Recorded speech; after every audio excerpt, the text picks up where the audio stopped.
attorney si Medi Limhoco. Ito ang unang-una nating supposedly complainant, no? Opo. Okay. Nirereklamo po niya yung kanilang kapitan dahil sa hindi pagbibigay daw po ng barangay clearance. Yes.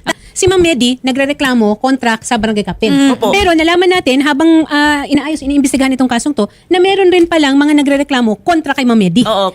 Makakasama po natin, ma'am, yung mga nagrereklamo po Opo, sa walang inyo. problema. Ha? Sasagutin Okay. ko po sila. 16 po na katao ang Okay. nandito. 53,000 po. Original po, 53,000. Pero ang nabayad niyo po, 20. Kahit nag- 280,000. Oo. Magkano nabayad niya sa inyo? Alex, ano naman po ang reklamo ninyo? Ano ang Ma'am, nakuha na kami ng 720,000. Saan lang tira po? 400,000 po. Yung nakatira kayo ngayon sa property Hindi niya? po.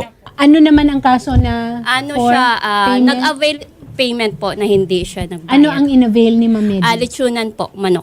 May case na pong ongoing, dapat syndicated estafa. Ano na ngayon sa'yo? Yero po at steel deck. Magkano umabot? Worth 70,000 po. 70,000.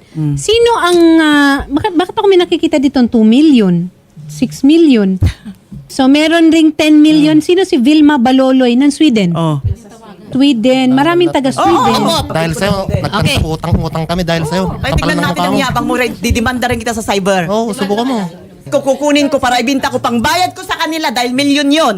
Wala kang gamit doon, Wow, madam. tingnan natin. Opo. Yung pinsan mo, kapatid mo, nagpakasal Kapatid niya sa ang na-retired colonel na planong pinilano. Ang ganda ng pagkaplano nila sa akin. Kaya lahat ng pira ko napunta sa kanila. Wala kang pera dahil na-scam mo.